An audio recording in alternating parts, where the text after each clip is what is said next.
Just a brief review of major grape diseases and their possible management options.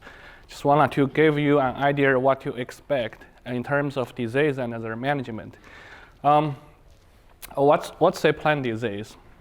Well, there's certainly two types of plant diseases. One is considered biotic disease, right?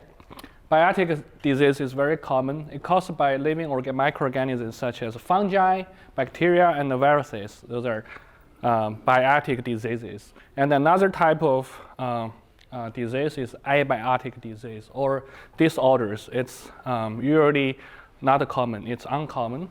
And it's caused by non-infectious factors such as water, heat, stress, nutrient deficiencies such as soil pH, soil structure. Those could also be the factor that affect the disorder or abiotic disease issues.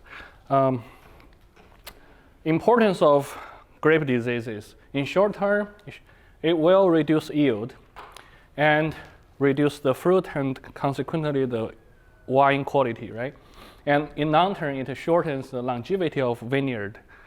And we have some diseases that are considered systemic diseases. Over time, it will shorten the longevity of the vineyard, and also some, for example, winter damage, right? It will also shorten the longevity over time.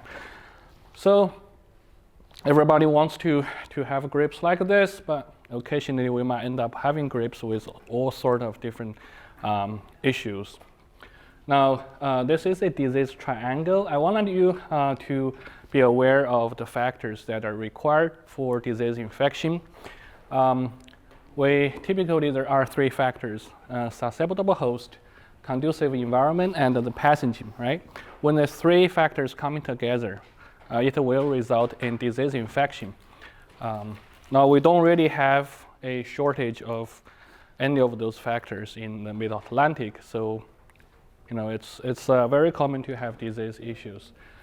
Major grapevine diseases in the Mid-Atlantic, it's a list of major diseases: downy mildew, late season bunch rots, black rot, phomopsis, and powdery mildew. You can say that most of those issues are caused by fungi, right? And except for downy mildew, which is an oomycete disease. Late season bunch rots is a term that we used to describe different disease issues that occur later in the season on the bunch, on the grape clusters. And black rot, it's also a fungal disease, phomopsis, fungal disease. Those two disease issues tend to be more important early in the season. And powdery mildew, it's a well-known grapevine disease in our region. I think it's less relevant compared to other disease issues. When do you manage fungal fruit diseases? It depends on the disease, right? Some diseases have a specific timing to infect the plant, while the others may have seasonal pressure. So it depends. For example, this graphic shows you the risk period for diseases.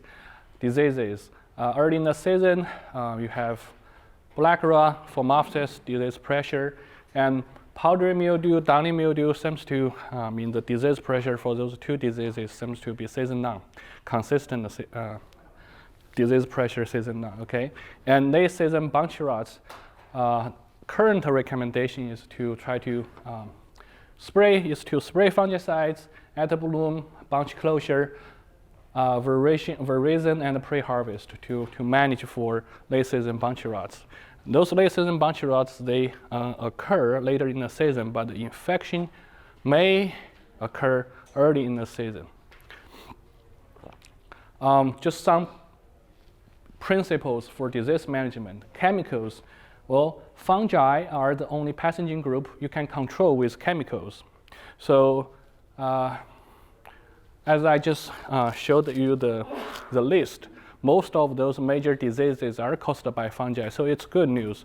Fungicide, we can use fungicides to control those diseases.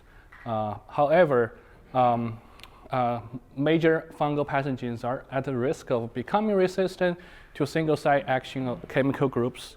So the resistance, we have already detected some resistance in some of those fungal pathogens. So resistance is a concern. We need to know the status of resistance, and that would guide us to select to use fungicides. And we wanted to do some resistance management to better extend the lifespan of those fungicides that we have for disease control. And we perhaps wanted to use those multi-site fungicides primarily, which do not select for resistance. Timing is important. The fungal pathogens vary timing of chemical control.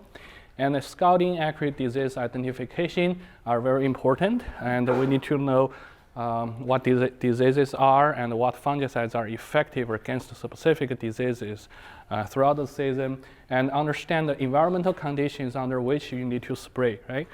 Many fungal infections are favored by extended moisture and warm weather conditions, and we need to spray, and we need to watch for the weather to spray fungicides for disease control. Canopy management is critical for disease management as well, because it reduces humidity, which reduces the infection, right? And with the, it also opens up the canopy that allows for better pesticide penetration in general, okay? And inoculant sources, we wanted to do a good job in terms of sanitation, pruning, to reduce the initial inoculant level, right? To induce the initial overwintering inoculant, and that would help with disease management. For example, if survival is in the wood, dormant sprays along with pruning would kill those, would remove those overwintering inoculant on wood. Clean stock, important for all plant pathogens, but it's only the preventative management options for viruses and crown gall, okay? And there are some, only some things can be cured. There is no cure for viruses. We don't have tools to effectively manage viral diseases. We don't have very effective chemicals for crown rot, root rot, and other, okay, thank you. Hello? It's working, huh? That's working. All right, well, thank you. Okay, no problem. Okay, so there are some things can be cured, not everything, okay? And once those viruses, bacteria are in the plant and getting worse, removal would be the only option, okay? And I'd like to go through some specific diseases, just give an overview, a review of those important diseases. Downy mildew, a primary leaf disease. It also can get on the fruit under high disease pressure. And diagnostic symptoms including leaf spots with white powder on leaf underside. And infections berries turn brown and soft and often covered with a white mycelium. And the fungus overwinter on the ground in effective leaves. And the berries become resistant with age, but leaves and the fruit stems remain susceptible throughout the season. And there are some effective fungicides to be considered for downy mildew management, okay? And those are some pictures that would help you with disease identification. And this is the life cycle of downy mildew. By knowing the life cycle, it helps us better understand the disease. If we can come up with something to break the life cycle, then we would be successful with disease management, right? Basically the fungus overwinters as oospores inside the fallen leaves. And in spring, it will produce sporingin, which will release root spores to infect the plant tissue. Okay, this is root spores released from the sporingin, and the root spores will do the infection. And can say everything, the cycle is initiated here, right? If we can reduce the initial inoculant, reduce the initial overwintering inoculant, we would reduce the disease pressure throughout the season for the downy mildew infection. Okay, Black rot. Diagnostic symptoms including red leaf spot with very small black bodies and blackening of immature berries starting early in the season. And pre-bloom to 2 weeks post-bloom is most critical spring timing. Berries become resistant with age, which is good news, and may have to spray until 6 weeks post-bloom. There are some effective fungicides, strobilurins, Mengjun, DMIs. Those are very effective fungicides for black rot control. This is the life cycle of black rot, okay? And the mummified fruit containing fruiting bodies overwinter on ground and vines, okay? That's how the fungus overwinters. And then in spring, it will produce ascospores, which are wind dispersed to infect the leaf and infect the flower early in the season, okay? And from the leaching on the leaf, it will continue to produce Pichlidia.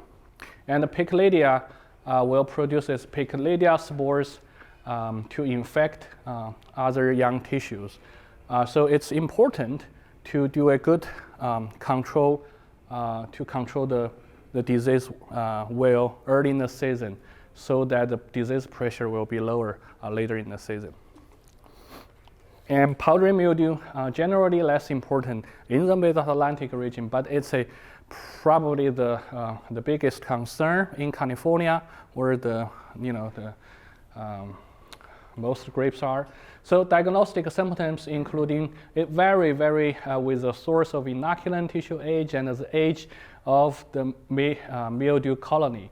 Characteristic powdery or dusty appearance. Okay. And you can say 2 to 6 weeks following bud break typically is the most critical time to control the disease. There are also some fungicides that are considered effective for the disease control.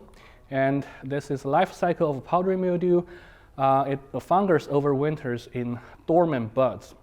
And then from there it will produce will generate spores to infect the green tissue, and during the season, it will also produce both sexual and asexual spores to infect the green tissue.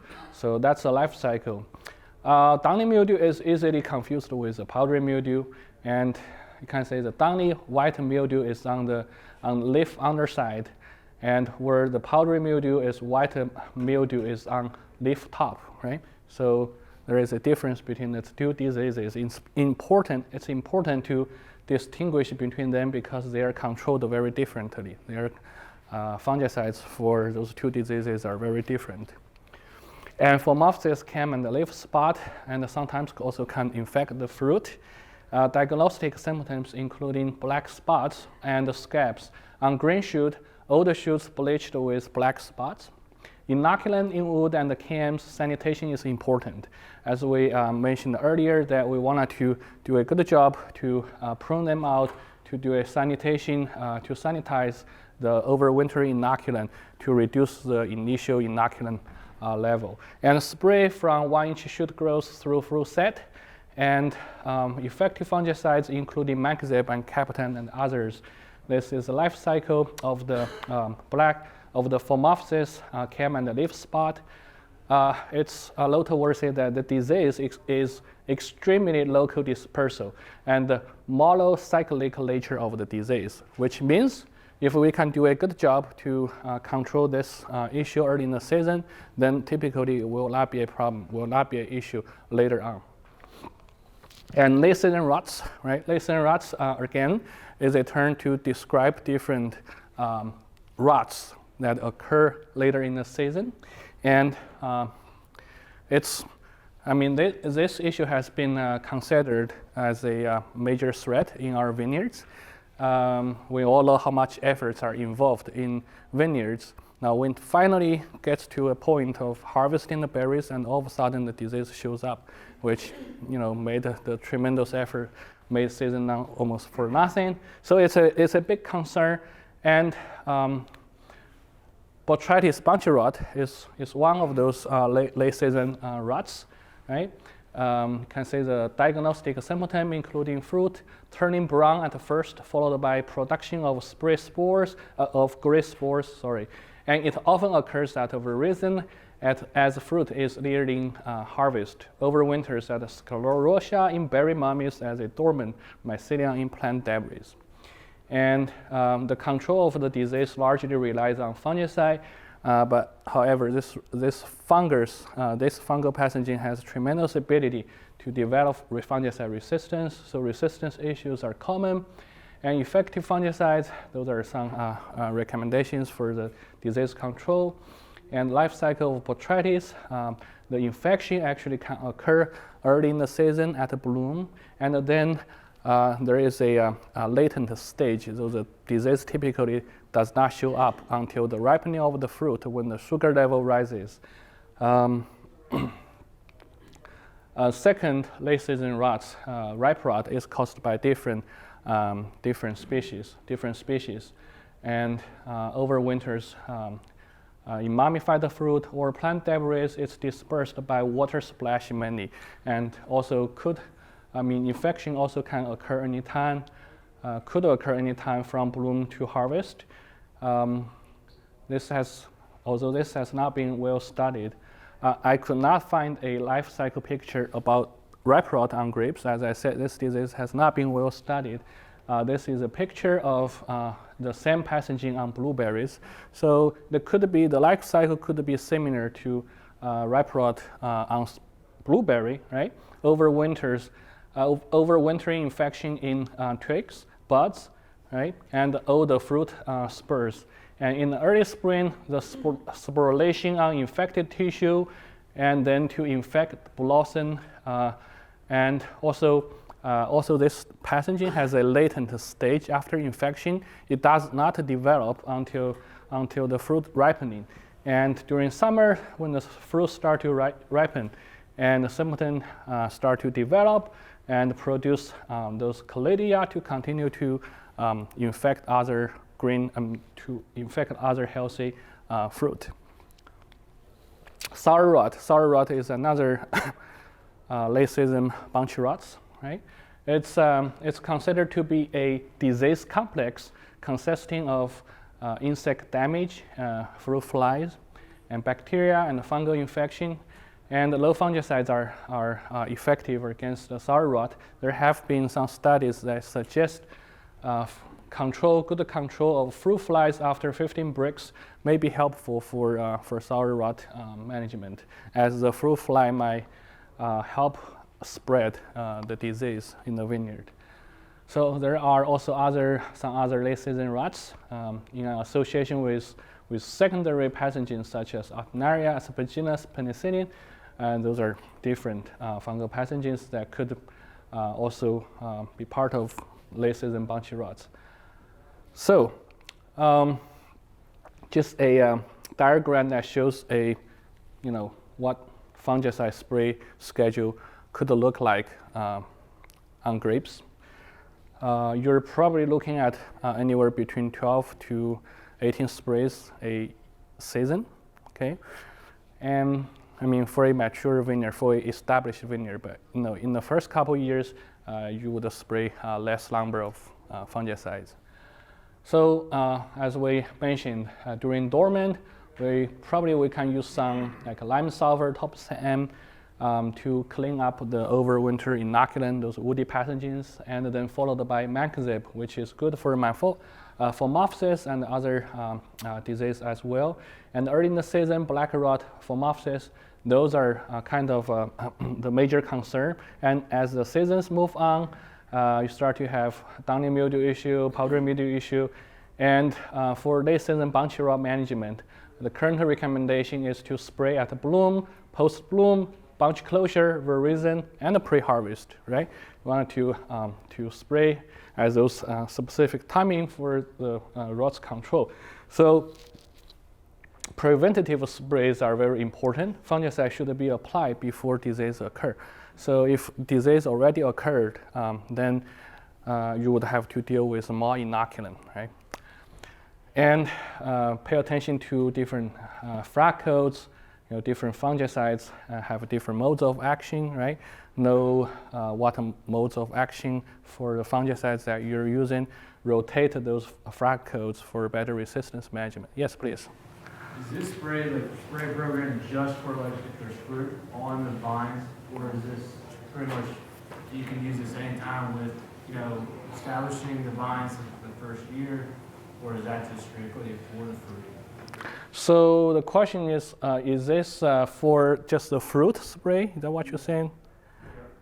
Oh, this is not just for the fruit. It's a season-long spray schedule, right? It's from early May or somewhere in April all the way to October or late September. His question is the spray schedule applicable if you don't have fruit yet? For long-bearing vine. Well, then it's gonna be different. As I said, for example, if you don't produce the fruit, then you don't need to manage for late season bunchy rots, right? And the number of application will be reduced. And also typically the young vines, they are more resistant, less susceptible to diseases. So you don't really need to have a comprehensive spray schedule like this. This is for more established vineyard. So it's just an example. It's not really my recommendation. I just wanted to show you what a spray schedule would look like for an establishment vineyard. Yeah. About the dormant spray or sprays, I've always thought that you were supposed to spray that when the funguses may be becoming active again. So it would be late winter or early spring, or like the April or March. But it might also be, but it has to be before bud break.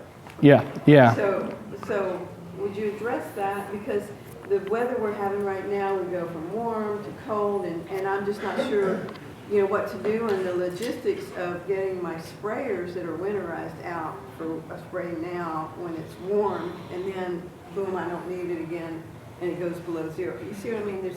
There's a confusing time right now because of the weather, and when I should or shouldn't add a dormant spray. Yeah, that's a good question.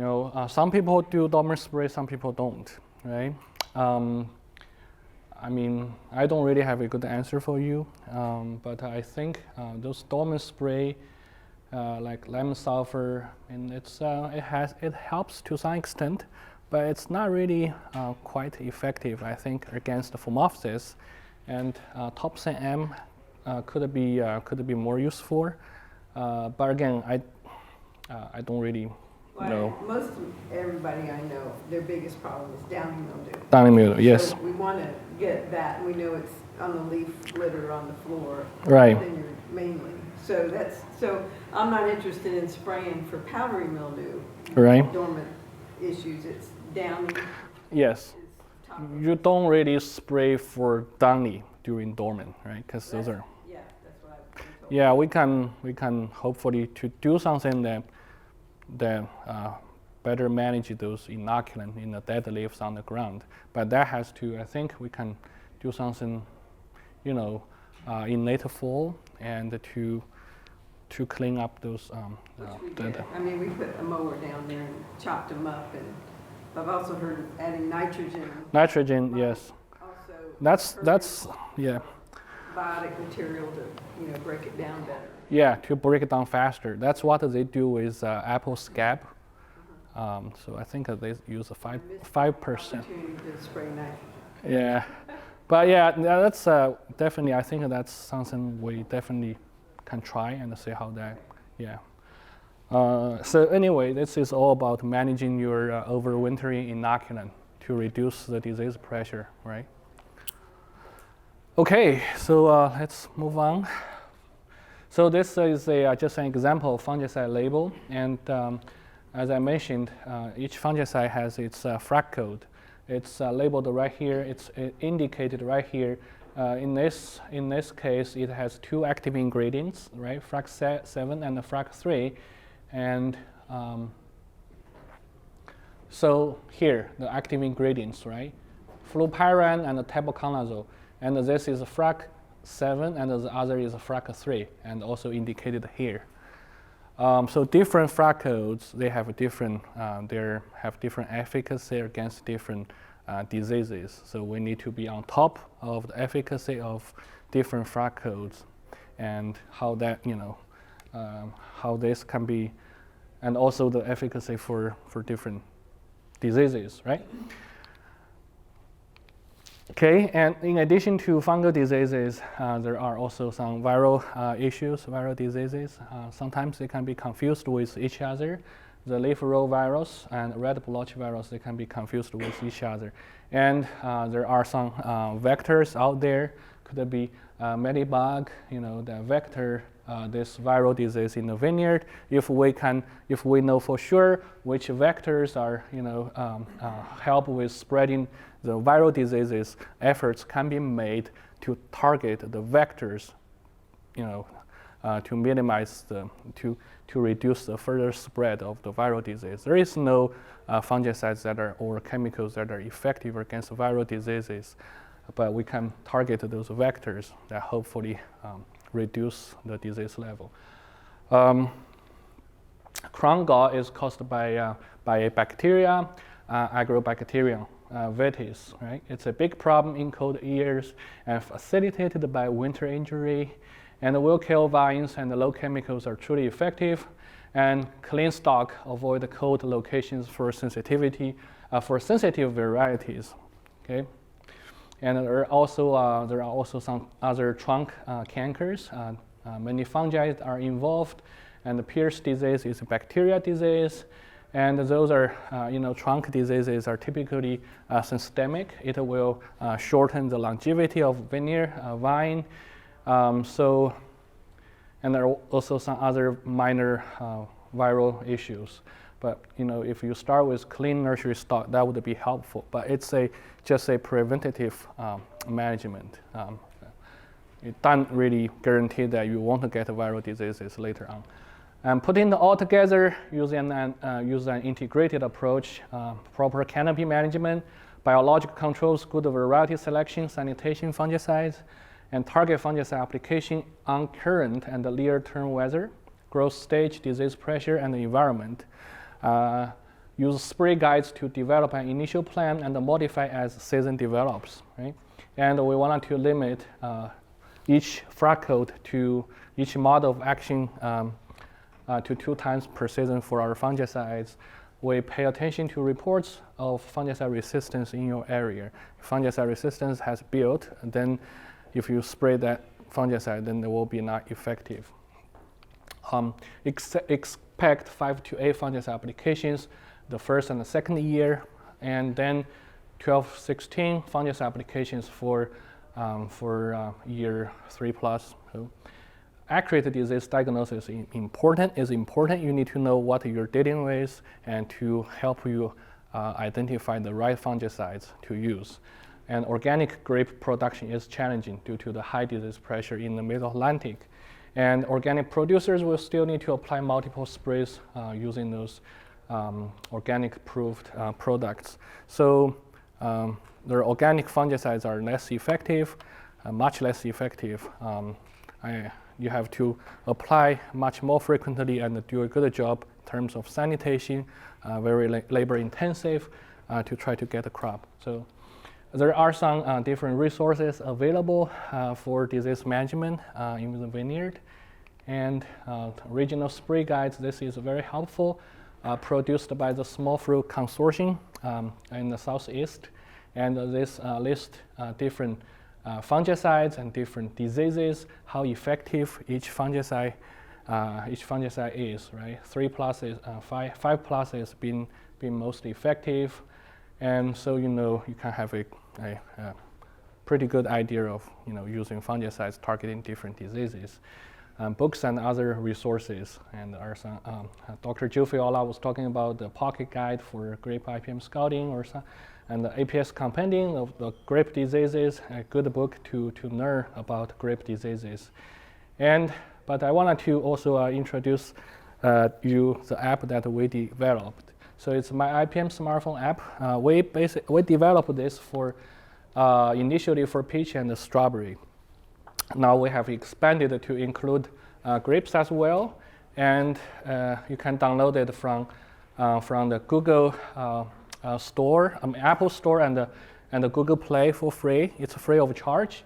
And the main feature, including active ingredients and the trade name table, right? That shows you different active ingredients, different trade name, and also high quality disease picture that would help you identify different diseases in grapes. And fungicide efficacy, post PHI, re-enter interval, pre-harvest interval, rate, and toxicity information for each of the fungicides available for the use on grapes, and other information regarding pest biology as well. So just an example, this is a downy mildew, right? And an overview of the downy mildew disease, and there are some pictures that help you identify downy mildew. But as I mentioned, the main feature is the active ingredient table. We color-coded the different active ingredient table labeled for downy mildew management, and the FRAC code, this one, 3 plus 40, 3 plus 11, right? The FRAC risk is how likely this chemical compound will have resistance issue, right? And the portion of the table is slidable, and there will be more information in the table. But if you wanted to find out which fungicide, which trade name has this combination, has this active ingredient, you just click on that, it will lead you to this. Oh, this one, Revstop, contains these 2 active ingredients, and that's the trade name, and there will be more information in this portion of the table, rate per acre, PHI, REI, right? So that's the app we developed. Those are the contributors to this app, and it's maintained by university specialists. We try to make sure that the contents is up to date, right? Once there is a new fungicide coming out to the market, we'll just add to the app. So, any questions? And I also have my contact information listed on this slide. Feel free to get in touch with me if you have any concerns, questions about any diseases. Okay.